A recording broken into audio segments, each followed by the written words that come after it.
You're watching Public Affairs. Berkowitz is my name and politics is our game, and we will be doing politics this evening because we have as our guest Charlie Wheelan, who's running in the Democratic primary on March 3rd, 2009. That's a special election coming right up. That's a 5th Congressional District Democratic primary to replace Rahm Emanuel, who, if you haven't heard, has left that seat if you're in the 5th Congressional District. He resigned to become Chief of Staff to Barack Obama. As we tape this, it's January 18th, so that's President-elect Barack Obama. As you watch it, most likely, if you're in the suburbs, you'll be seeing this the week of February 2nd, in the city on February 9th, in Rockford that same week, and in Aurora that same week. Although often, if you want to see this stuff quick, we tape it on the 18th. You may be watching it, if you're watching it on the YouTube webpage or on publicaffairs.tv.com. Very easy to find, www.publicaffairs.tv.com. And so sometimes you see there a few weeks before we broadcast.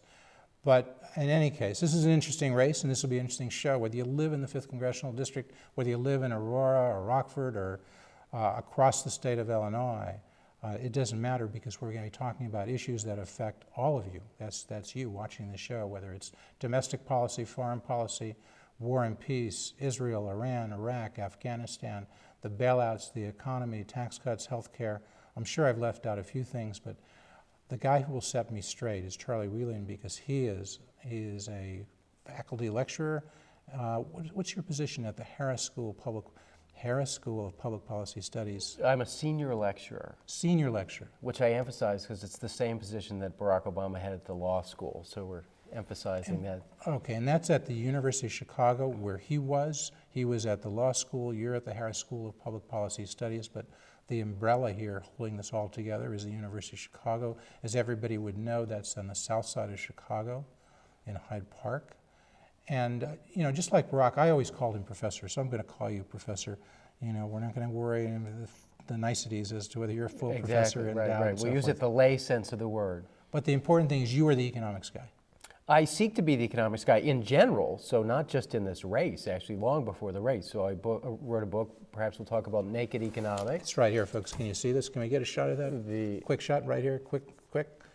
Our camera, there we go. Hold it right up. That is Naked Economics. And that's the autographed copy.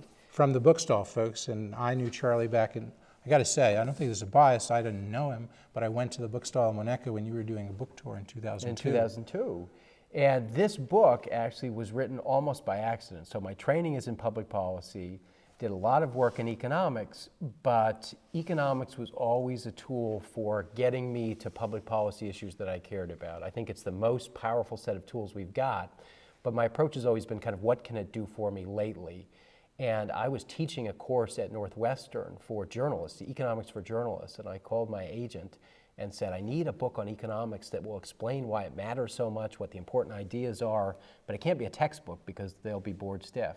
And she said, there was a long pause, and she said, you're going to write it, and it's going to be called Economics for Poets. So there was a vacuum, and I sought to fill the vacuum with this book, but also a lot of the other things that I've done. I actually think we need to have a better understanding of economics because I think it gives us insight and a better way of thinking about all the kinds of issues you were talking about. I mean, you had PhD prelims, but you had your PhD in policy studies at the Harris School, but let's do a little brush up here. Let's find out for your voters in the 5th Congressional District, Democratic primary, whether you're going to pass their prelim, because I think those folks are looking at this show. It's in February. It's a few weeks after the inauguration. A lot of them are worried about the economy, worried about their job. Either they've lost it, some would say. Well, some have lost their job, and they're looking for a new one. And some are worried they might lose it in the future. And they're hearing two strands of thoughts. There's some people who say, you know, Bush panicked. When this thing came up in the fall of 2002, maybe before, some would say it would have been a slight recession. Bush panicked, listen to Treasury Secretary Paulson, and he went into these major league bailouts, $700 billion, okay, which we're still hearing about that. That's one view. He panicked, turned a slight recession into, some would say, well, much worse. Major recession, maybe worse than that. Others say, no, this was a major problem. Bush had to do something. And some would say we are facing, and we were facing something similar to the Great Depression in the 30s, which at the University of Chicago Economics Department we called the Great Contraction. Perhaps we'll get into that. So which is it, as people watch this in February, were the bailouts the major way of addressing that public policy issue, a good thing? Or, as Bush would say, or as his critics would say, oh, he panicked. He turned what is a slight recession into a major problem. Who's right? I think the bailouts were by and large the right approach, if not necessarily done correctly, in part because we were flying blind. This is chapter 37 in a textbook that stopped at 36, and we should and do learn from everything, the Great Depression and so on.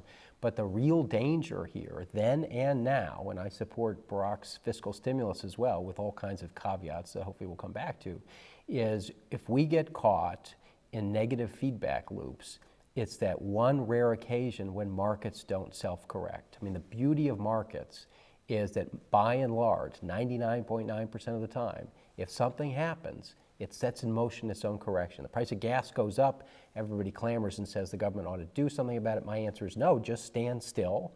And then when the price of gas goes up, you'll use less of it, I'll use less of it, people will produce more of it, the folks in the venture capital community are gonna come up with alternative energy. That's all good. So you believe in free markets? Oh, of course. 99% of the time, Yeah, free markets work, they're faster and better than government. Absolutely. Are we getting that right? We're getting that right. And it sends all the right But signals. this time you think there was something that could have been different. And so if you were there in Congress in 2008 and you were representing the 5th Congressional District and the president came to you and said he wants this bailout, $700 billion bailout program, which sounded as if it was going to be for the financial sector, you, Charlie Wheelan, would have gone ahead and voted yay? I would have said, first thing I would have said is don't call it a bailout. That was never a term that was used, and it's a terrible term. I would have called it a stabilization. I would have called it something else because, you know, the government is taking positions, preferred stock. But how would you have voted? I would have voted in favor of it. You would have been voted, okay. And looking back, would you have been proud of that vote as we speak here on January 18th? Do you think it turned out it was a good vote? Proud is probably not the word. I would think it would still be defensible. Okay. And the reason is, I think when you're facing those negative feedback loops, the danger here is your house gets underwater. You can't afford the loan anymore. The bank goes into foreclosure. Now it gets dumped on the market. It drives the price of my house down. Meanwhile, the bank's capital is contracting. They can make fewer loans. And all of this starts feeding in a negative direction so that I'm sitting over on the other part of town in a house that used to be worth a lot more, but now since the bank isn't lending and your house is going into foreclosure and others, my property's worth less, maybe that falls underwater. I start to panic. I stop going out to dinner to all the local restaurants. They lay people off. So my fear is that those negative feedback loops are more potentially dangerous than a bailout package that is imperfect. I'm going to err on the side of action. But you know, when we look back at least as the third quarter through the end of September, people were saying credit was already freezing up, but in the third quarter, lending of banks across the country increased by 1% or 2%. So it hadn't frozen up yet, and yet you're still convinced what we see now is banks have more reserves, but they're not lending. They're calling people up. They're cutting their credit. It seems like financial institutions are scared. They're looking over their shoulder. There's this mark-to-market rule that came into effect that wasn't changed. So might it have been better to say change the mark-to-market rule, that is not mark down assets. Don't do this major bailout. Don't scare these institutions. A more gradual a more gradual correction of maybe an economy that had gone too much into credit? My sense is not gradual, that this is basically the physician is standing over the patient, and I will fully admit that I've got 6 drugs in front of me and I don't know exactly which ones are going to work, but I have a pretty good idea, or I fear that if we don't try something, it could get very bad. And so you're the physician and you chose one of those drugs that was the Or some combination. so-called bailout, which you would call stabilization. Exactly. Or Barack Obama now calls the stimulus not a stimulus, but he calls it, what is it, recovery and something else, R&R?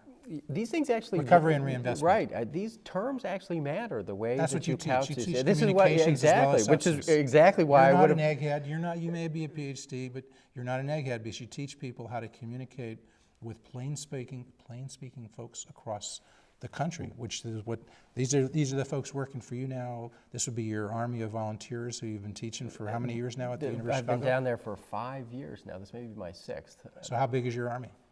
My army depends on any given day, but we had about 140 people at an event at Grand Central down in Lincoln Park, which was kind of a young, fun, young professional event. And you raised $100,000 through December. It's now up to what, 130,000? It's probably 130, 135. You're looking to get to where in the next 4 weeks? We'd love to get to 500,000, That which makes is a you competitive? huge number.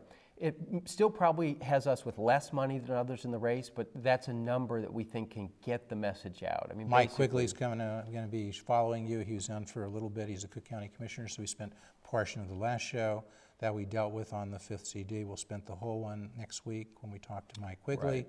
John Fritchie's going to follow. So you got Quigley. You think Quigley's going to be up to $500,000?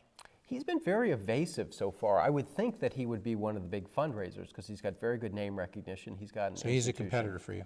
Oh, he's absolutely Definitely. a competitor. John Fritchie, state rep, is he going to be up to $500,000? He was very aggressive in getting his petitions in. He seems to be well organized. So on the resources side, both of those guys are tough. I mean, I think we're going to make the pitch that basically you've got a lot of folks who are local politicians. And I'm going to position myself in the race as somebody who is different, not politically naive. My first job was writing speeches for the governor of Maine when I was with Chicago Metropolis 2020. We were running bills in Springfield. But I'm the economics person, and you have to decide, looking at the world, whether you want somebody whose primary experience is local office, whether it's state rep or county board. I think they're very good people. Or do you want somebody who's coming at this with kind of real-world economics experience? And then hopefully we'll talk a little bit about foreign policy experience. I'm absolutely the only one in the race who has dealt with that on a regular basis. Because of a course that you teach, but it's more than a pencil and paper course? It's much more than a pencil and paper course. So I actually created this course at Harris called the International Policy Practicum. And the way it works is every fall, I pick a place and a topic. So it's going to be economic reform in India or income inequality in Brazil. And we study it the way you would study a paper and pencil course. I've got 12 grad students. We read the IMF reports. You read the history and You've so on. done stuff on the Middle East? We've done stuff on the Middle East. The 3rd year was Jordan and Israel, and the 4th year this year was Turkey. How's this? People are hearing as we speak about a truce, I think, with Hamas and Israel. People keep talking about a 2-state solution. I think it was John Bolton, I think so, former ambassador to the UN for the United States, who suggested a 3-state solution. You know about the 3-state solution? I've not heard about the 3-state solution. 3-state solution is, look, it's hard to control right now Gaza with the Hamas there. Egypt should be able to control that. That's a major country. So why not fold Gaza into Egypt? They can deal with Hamas. I mean, Israel's already gotten out of there. They said, so it's a little chunk of land going into what might be viewed as Israel proper with a large number of people. Okay, so Egypt takes over Gaza and Jordan would take over the West Bank. That's a solid country. And then you have Israel. So you've got Israel, Jordan, and Egypt with 2, as we say in the economic world, acquisitions, right? Right. Mergers and I suspect that Bolton hadn't run that by Egypt or Jordan. Well, they don't want it, but we all have to eat our vegetables we don't like, spinach we don't like. So sometimes countries have to do things that aren't too palatable. Why not use some carrots and sticks if you're the United States to get Egypt to do this, to help us? We'll help out economically. And get Jordan to do this. Jordan's been very helpful to the United States. Jordan is a strong ally of the United States. Sounds like an easy solution, right? There is nothing easy in there, Well, as you but well would you know. seriously consider that, or is No, Bolton I smoking wouldn't. dope? I think he's smoking dope, in part because... Oh, we shouldn't say that too. Figuratively. We only We are don't really discussing mean drug use in figurative terms.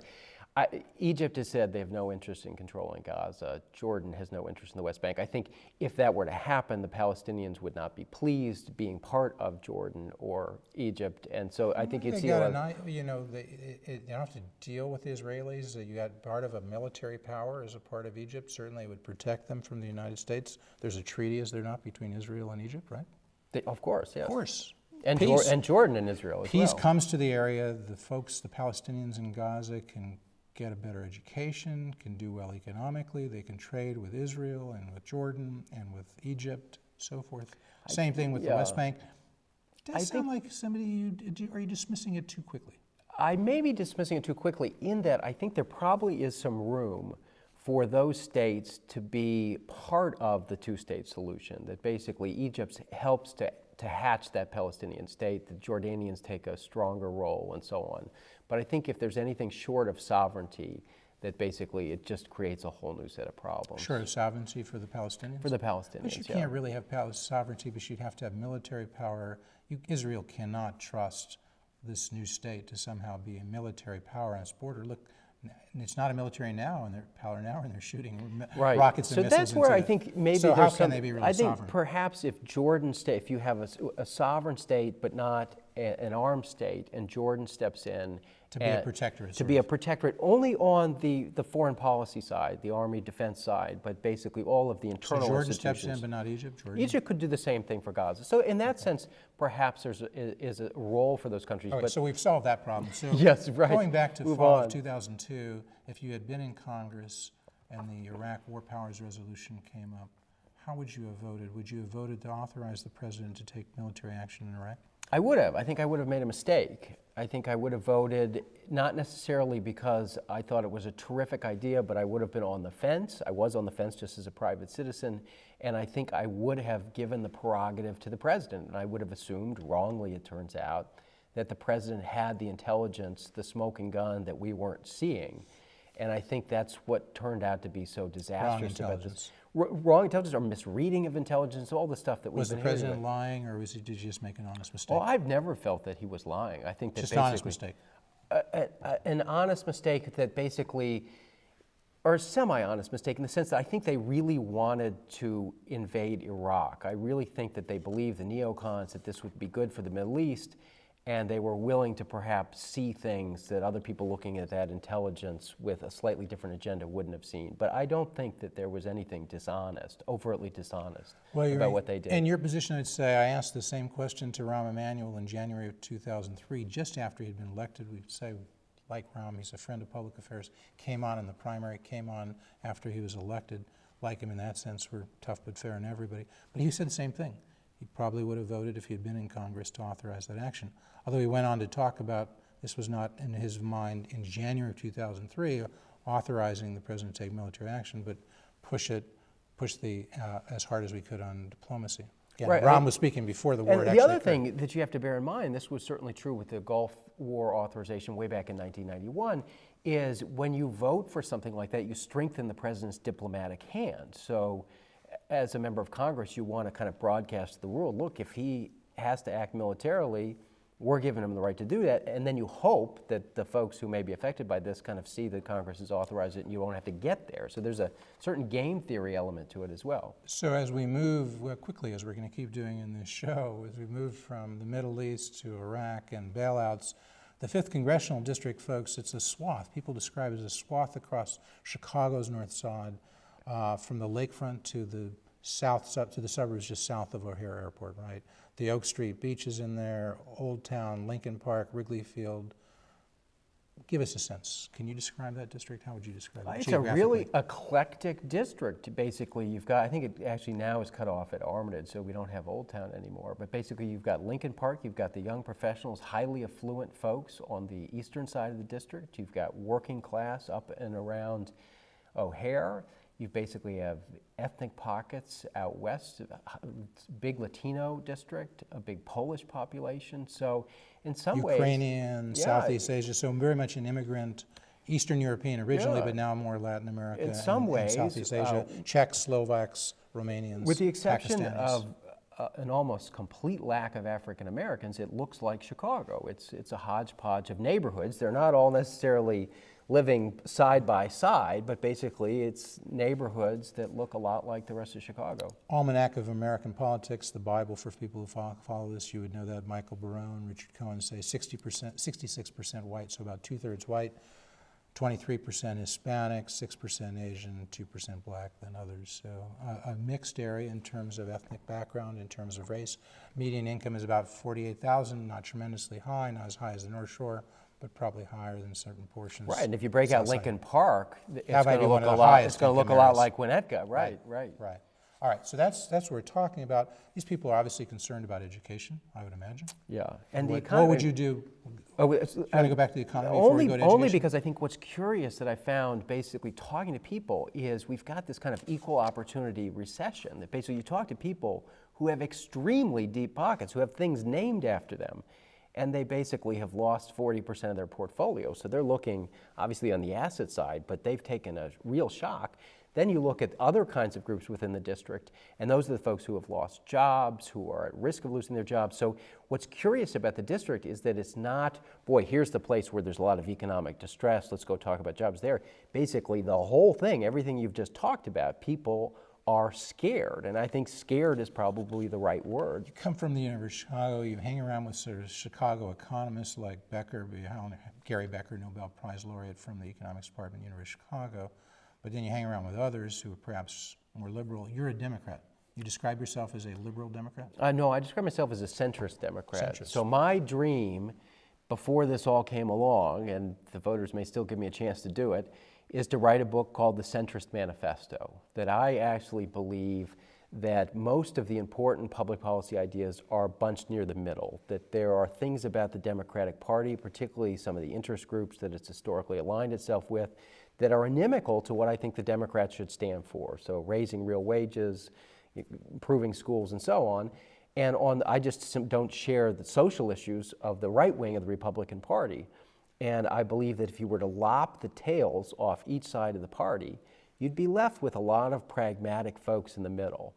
And that would be my dream, is to create that centrist party. So how do you raise wages? Maybe some people would say minimum wages, raise the minimum wage. Barack Obama's done that. Would you say that? I would not. I wouldn't necessarily fight a small symbolic raise in the minimum wage because it wouldn't have that much impact. So raising the minimum wage really does not affect a large number of people. It might, people would say, Chicago actually hurts some low-income people because they don't have skills and you could drive down employment. So you price them out of the market. You price them out of the market. I mean, basically, this is the trade-off. If you make a small change in the minimum wage, it makes us all feel better, the Democrats, it will have relatively little impact on people's incomes. So what's the answer? How do you help people get higher wages and stay employed? I think you basically think short-term, medium-term, long-term. That's the thing. I think the Democrats have been too focused on short-run, which is basically, boy, we're going to raise wages by stopping trade with South Korea, by curtailing immigration, which is nonsense, basically. The only way to raise wages in the long run is to raise productivity.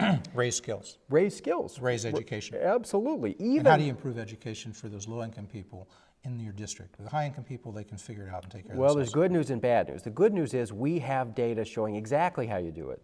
The bad news is you start with pre-K education, particularly for kids in disadvantaged. Why is that bad news? Because it means it's 20-some years before those kids are in the labor force. So long-term payoff. It's got, and we ought to start now because it's bipartisan. Okay, that's one thing, but you don't want to discard and say we can't do anything to help the kids who are in high school now if they're getting a crummy education, right? Absolutely or junior not. high. Absolutely So what not. would you do coming out of Chicago? What would you advise? What's the word I'm looking for? The most you're looking for school choice. You're opposed to school choice coming out of Chicago? Oh, definitely not. You're in favor of school choice? Yes, I am. So You'd like to see school vouchers? I would, with some important qualifications, actually. And I think this is what separates me a bit from some of the folks at U of C, is I'm in this to actually change schools. So I think the law of unintended consequences applies to conservative ideas as well. So let me back up and say I wrote an op-ed in 1999 for the New York Times saying that Democrats ought to favor choice. School choice. School choice. And very quickly, what do you mean by school choice? Basically allowing, and there are the design matters, but basically allowing kids to take money to schools of their choice. Take money that they're getting now in kind in Chicago public schools. People don't realize that. Per kid per year, we spend $16,000 per kid per year. Do the math. That sounds very high to me. Well, it's a Chicago $6 billion schools. budget, and it's fewer than 400,000 students. Divide 400,000 into $6 billion, and you get 15,000. I'm estimating, because I've heard 370,000 students, they kind of inflate the numbers. Well, let's call it 15,000. That takes, I know they don't say that, but trust me, it's there. But the point is, whether it's 15,000 or 12,000, your point is, people should be, in the Chicago public schools, be able to take what's called their education in kind. Right now they get the education, but give them the money and let them go stay in the public school if they want. If not, go to the private school. Right. You would sign on to that? I would sign on to it, subject to some parameters. I don't want schools being able to systematically exclude kids who are the most difficult to educate, right? So we know... Right, so we got to handle that. We got to handle that. Then you're okay with it? Oh, by and large. Competition occurs. People think of better ways to teach reading and writing and math. Yeah. And so kids who are very difficult, intractable problems, they don't come from ideal homes, we don't just give up on them. This is what Teach for America does, and Knowledge is Power, and all those other things that are not necessarily choice programs, but they don't give up on the kids, right? Right. And my kids are the And you don't want to give up beneficiaries on of the that. kids. Absolutely not. My kids go to the Chicago Public Schools, but they don't go to the school that is technically our enrollment district. We've crossed over to a boundary. It's just as close. But we did what I think, basically, I abhor folks who are not willing to offer the choice to kids that You they exercise themselves choice, have. and you're out telling people should also have that choice. Yeah, and Okay. basically, you find too many Democrats with their kids in private schools saying, you know, No, Barack Obama, $57,000 to send Sasha and Malia to Sidwell Friends, $57,000.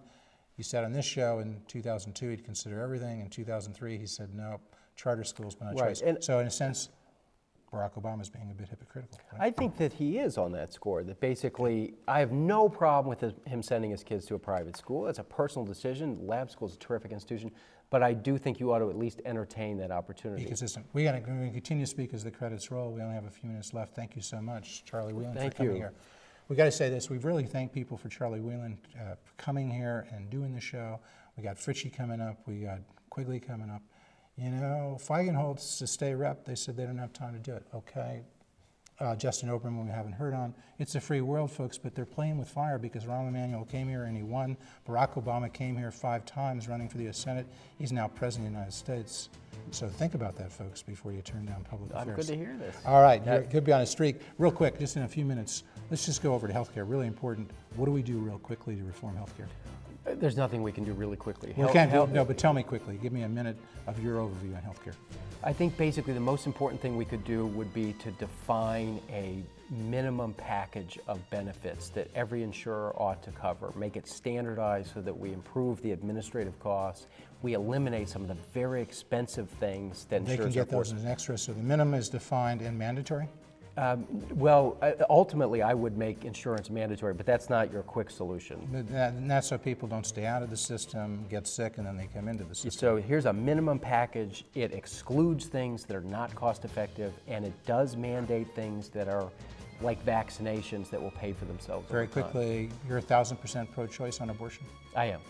Okay. I'm not sure how you get to 1,000%. You're in favor of same-sex marriage? I am. And on guns, you favor gun control?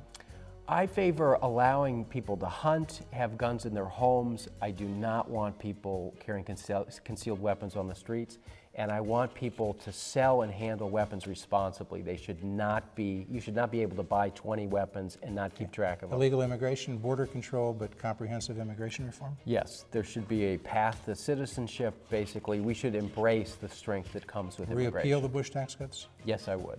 And Substitute different tax cuts for them? basically, I would go to work on the spending side, basically. Let them lapse. If we want to return some of these tax cuts, we've got to do the spending cuts first, and then when you've freed up that revenue, go give it back to people. Pay equity, but would it be equal pay for